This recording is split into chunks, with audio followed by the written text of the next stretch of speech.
Welcome back to Good Morning Tobago on Tobago Updates. Viewers, we've got a lot happening in our space. And of course, we know the last month we've been dealing with the inter-island transportation issue, specifically what happened with the cargo vessel. Thankfully, the Cargo Star is back on stream now. It's been out for just about a week and a half, almost 2 weeks. And we are being joined now by the chairman of the Tobago division of the Tobago Chamber of Industry and Commerce, Mr. Curtis Williams. So good morning and welcome to you, first of all. Morning, Kandace. And can we get an update on what's been going on with the Cargo Star? How has it been working? Sure, definitely. Well, so far, the vessel returned to a regular schedule from Tuesday. And so we were happy about that because the 2 o'clock in the morning was very, very, very difficult for most of us. The vessel had a slight problem, but they sorted out with one of the boat thrusters. And I think someone noticed a tug here in Tobago, and everyone was a bit alarmed. But the problem is sorted out. So we are back to some sense of normalcy, and so we're quite happy about that. And how are things going in terms of getting stock back on the island, at the warehouses, and so on? Yeah, on my visit I did over the weekend, the stock levels are coming slowly back to where they ought to be. There are still some challenges because stock is money, but they are really getting there. The hardwares are pulling a lot of materials. The vessel is over 90% capacity fill in arriving in Tobago. So they're coming along pretty good. Yeah. All right, that's good news to hear. And also, we had last Friday, there was a meeting with the Minister of Works and Transport, along with a team from the Port Authority and so on. And I know you guys had a very, very detailed meeting, and there were some resolutions that came out of it. Yeah, it was a fruitful meeting, and some of the resolution, and the meeting was held with the chairman of the Port Authority and management, also the chairman of NITCO and the vice chairman of NITCO and management, permanent secretary of the Ministry of Works was there, and technical staff from Port Authority as well. We invited other chambers, associations, and they were there as well. So it was a very, very fruitful meeting. Some of the outcome, definitely the new vessel, as the minister promises, after the RFP, that vessel takes about 18 months or so to get built. And so specifically, there was a confirmed commitment from the minister for a new cargo ferry. That's correct. That's correct. It was confirmed from him that we will have a new fast ferry. Also, he mentioned the TT Spirit. They're hoping to get it back in service by October, the end of October, around that time. That will help in any cases of downtime with the Cargo Star, which is really, really good news for us. We indicated about the upcoming carnival and so forth. October is a very busy time for us. And they assure us that they will adjust the ceilings, double ceiling in some cases. And that's good. That's really, really, really good for us, Kandace. Really, really good. And in terms, was there any input on what's going on the air bridge? Or did that matter not come up in the meeting? Well, the representative of Carl, I don't think the minister brought any representative of Carl. Yesterday, I get in, and there were flights available last night to come across the island. It's the other way around. Folks leaving Tobago after that long weekend, they had a bit of challenges. But coming up to Tobago from Trinidad, there were empty seats last night. Flights were late. So I know Carl will work with us because we spoke to them about it, and they were more than willing to work with us to see how they can do the additional flights as they go along. So it's something that we will definitely keep monitoring. Yeah. And then what also came out of the meeting in terms of the organizing of the management of the inter-island service? Because one of the major concerns is the fact that there isn't that much Tobago voice where that inter-island link is concerned.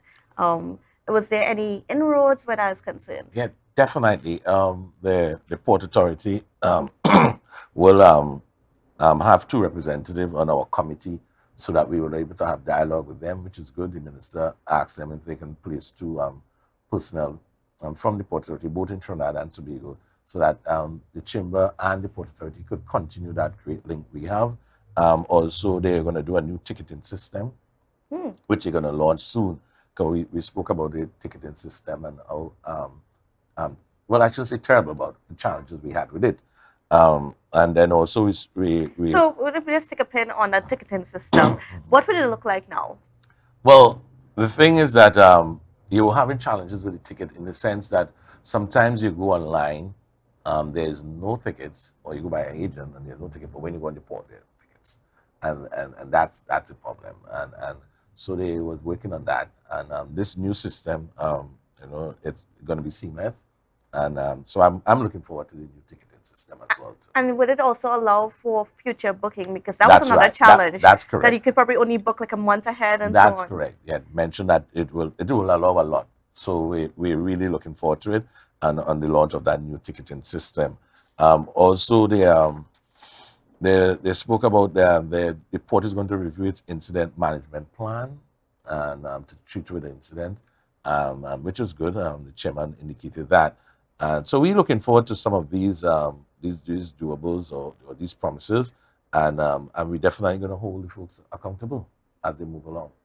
Now, from that meeting, are you confident that the minister will fulfill those promises? Because we spoke to the chief secretary yesterday, and he was like, he is pleased that those commitments are being made, but he is not so confident that, he might see it. Well, we at the Tobago division, we definitely hold the minister and his team accountable. We will give based on their timeline. We know things do happen, but again, we will hold them accountable. And if something do happen, just give us the feedback so we know what's going on. So everyone is informed accordingly, and let's have some bit of transparency between the two parties. Yeah. Was there timelines presented to you at the meeting for some of these projects mentioned, like say specifically the cargo vessel? Yeah, definitely. Well, he mentioned by January the new cargo, well, the lease one, because the cargo style lease is definitely going up, and they have the opportunity to apply as well for the new RSP, but they will go out and look again. Right now, it's out. Let us see what is out there to assist us in terms of the capacity, etc. The thing about the new vessel I like is that and the capacity to carry passengers as well as cabins and vehicles. That's what they're looking at in the new vessel. So the RFP for the new vessel will be out soon, and I'm really, really happy to see that. And again, we will hold folks accountable for same. Definitely. Okay, great. And now, when coming after the meeting, how does your membership feel?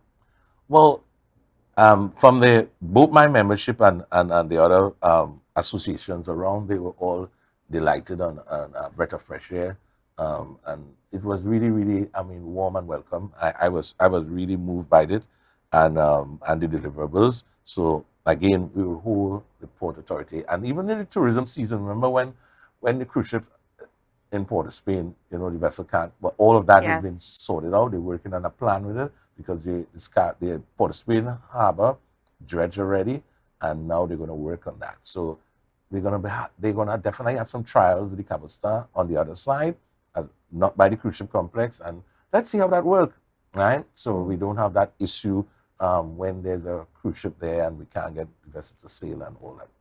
And then what about for Tobago? Because I know sometimes there are challenges when there's a cruise ship in port here, even in Tobago. Was there any discussion where that's concerned? Or? Well, I think the whole idea is to manage the plan of the cruise ship. So if the cruise ship, most of the times the cruise ship goes to sea at night, and that's the time when the Cabo Star comes in. So we shouldn't have a challenge there, right? So we're working on it. Let's see, work in progress to ensure that all runs smooth accordingly. Yeah. Now, and then were you able to actually tabulate in final figures what losses were incurred during that 3 weeks, almost a month period where the Cabo Star was down? Well, we from one sector, food and beverage, we got between $7 to $10 million, right? The other sectors need to bring their information so that we can tabulate, definitely calculate, the kind of losses incurred around that period. It wasn't a nice time for anyone, and we're hoping that in October here that our visitors, our domestic visitors, could really come and double up some of the numbers. So we sell some more beers, we sell some more food during October because it's going to be a bumper October. I see the build up for the Tobago Carnival and the Blue Food. I mean, it's tremendous. So we're looking forward to that bumper time in October. And we encourage all our friends across in Trinidad, please, Tobago is open and ready for business. Please come across and enjoy. It will be real fun. So is it that there is that interest there? Like, I mean, do we have like confirmations in Tobago for I mean, for all of these things to be able to attract people? Because I know we have quite a lot of events. Of course, Carnival at the heart of it, but you know, some people are saying it's perhaps a little too quiet. We're not sure what's happening. You No, know. well, Kandace, from my last check with the villas, we checked with most of the villas, and they're like 95% booked already for Carnival. So you really can't get a villa anymore. So now we wanted to look at other spaces, guest houses, bread and breakfast, maybe hotels. But the villas, I should say fully booked. So you can't get any villa. So we're looking good. We need to look positive and ensure that our visitors are safe, because that's one of the biggest challenge we may have is the safety of our visitors. So we ask upon the law enforcement to make sure they are out in their numbers, ensuring that our guests are safe. Was the matter about scanners at the port raised? Because I know that's been something that's been in the conversation for some years, and the scanners are not, at least not working at the port as they were supposed to be. And I think they were, I might be wrong, but I think they were supposed to have some new ones come in and so Yes. on. Any updates for that concern? We didn't get any update from the minister, but I'm looking forward in the budget speech on Monday to see if there's anything talking about scanners for the port. And I knew there was some talks bantering around in Port of Spain about upgrading the scanners and stuff like that. We want them to continue with the dogs, the law enforcement, continue doing the searches with the K9. That was good, positive, and just up the ante on the island because we want it to be crime free. We want this October to be crime free. And if we can push for that, if the ACP Hazel and his team could push for October crime free, that would be really, really, really great for us. It sends a good message. And how has the collaboration been with the police in Tobago for the last few months? Have you been in terms of the protection of the business community and so on? Well, we have a very, very cordial relationship with the TTPS. There are always room for improvement, and we look forward to that opportunity when they can improve. I know they have a bit of challenges with manpower and vehicles, and I hope that something is being done sooner or later. I wish that we will see what happens out of the budget, but the Minister of National Security, in his quest, should visit Tobago. I don't think he has visited Tobago since. No, I think it's been quite a long time since yes, he was here. Right. I need him to visit Tobago so that he can look at all the different agencies on island and see the kind of accommodation and the challenges they have. Especially the Coast Guard. Especially the Coast Guard, no accommodation and all that good stuff. The fire service, challenges with the tenders. The police service, again, more challenges. Yes. And the army at Signal Hill, more challenges again. So Kandace, it will be a good opportunity for the Minister of National Security to give us a visit in Tobago, just like how the Minister works there. Now, as we look forward to budget coming up on Monday, I know the Chamber made some recommendations as a whole, as the Trinidad and Tobago body. What is the Tobago division hoping to see coming out of the budget? Well, we're looking forward to, one of the main ticket items we're looking at is the direct investment coming into the island. Yes. Because we need foreign exchange. That's the only way we could get foreign exchange. Otherwise, there are no other means because we do have oil and gas here. So we're looking forward to that support of direct investment coming on the island. The land license was a big challenge at one time. We asked either the THA take it over or you just get rid of it totally. All right, make investment a bit easier on island. So we're looking forward to that. We heard about the minimum wage, and that was something that most of our members do pay beyond minimum wage. But if you do move the minimum wage, that number that was bantering around, $30 and $25, that would have a ripple effect on some of the industries, especially in the food and beverage, even in the security industry. So you're moving minimum wage to, let's say, $30. You can imagine. Presently now, and most of those fast food outlets pay their staff approximately probably $21 an hour. And you put that at $30 an hour, probably wouldn't even able to afford a KFC. You know, it would become very, very, very costly.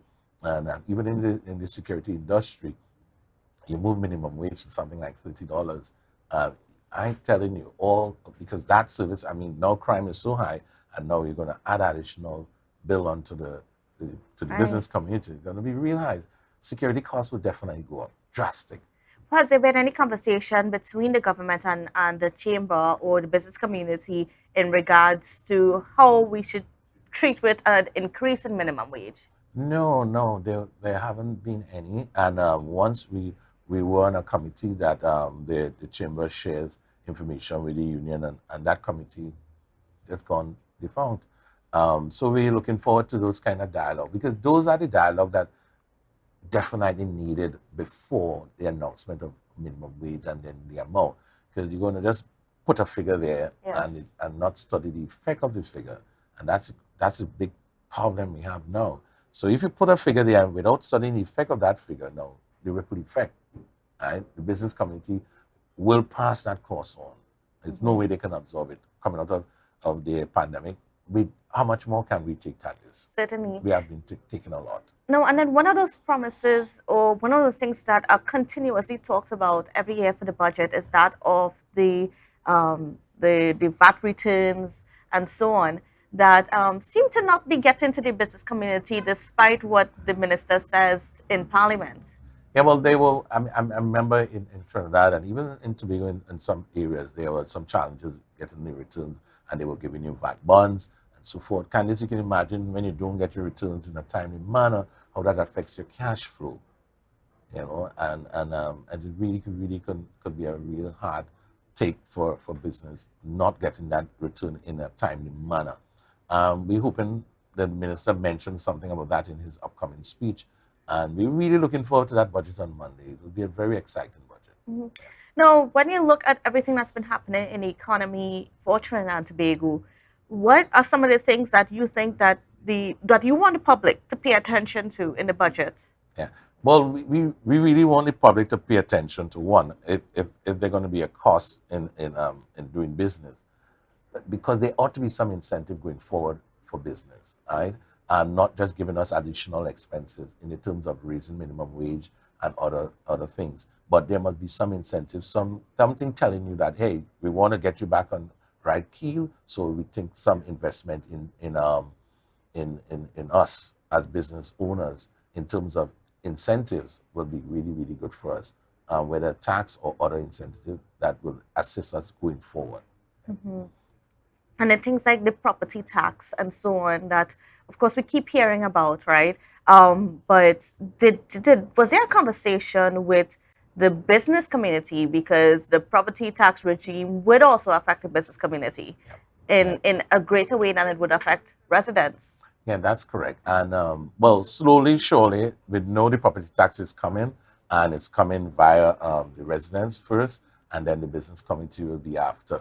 But it's something that we have to keep in mind, Candice, because you know your landlords, you know, once you see taxes, they're going to pass it on to you. Yes. So most of us who rent in, you know, commercial spaces, they're going to pass some of that on to you in the common, what they call that common services cost.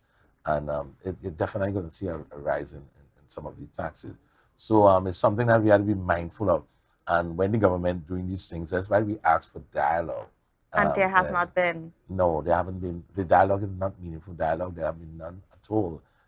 We in Tobago, we suffer a lot because we are the end of the stick. And so we're asking these other ministries, that Ministry of Labor and the Ministry of Finance, you know, it would be nice for us to have some conversation going forwd. And then in terms of the electricity rates and all of that, because I mean, we're hearing, we know the RIC representing the report to the government and so on, and that's being considered. So the question is whether or not some of those recommendations will be implemented in the budget on Monday. Well, I know for sure there definitely will be, right? Again, It's just the dialogue with the business community as we move forward. Because business is dynamite, and we understand what goes on in terms of rates and expenses, but it's a balancing act. So you take with one hand, you probably have to give with the other, right? So that's hence the reason why we're asking for some sort of incentive for business going forward, because it has been very difficult for us in Tobago coming out of the pandemic, and we know trying to get things on some even keel. The banks is still there. The mortgages don't change. The figure stays the same, and then we want to keep people employed, definitely. And so we're asking for a bit of incentive, whether for employment or the case may be. So let's look forward to that interested budget on Monday, and let's see what they have for the business community. Okay, great. I want to thank you so much, Mr. Williams, for being on with us and for giving us a conversation. And yes, we'll be hearing from him on Monday and perhaps throughout the week as we, look forward to what's been happening with the budget and so on. And certainly, as the situation unfolds with what's going on with the cargo ferry, and looking forward to us having a new ferry. We're going to be hearing from you both more. Thank you. Thank you for being on. Okay. All right, viewers, please don't go anywhere because we have a lot more coming up for you after the break.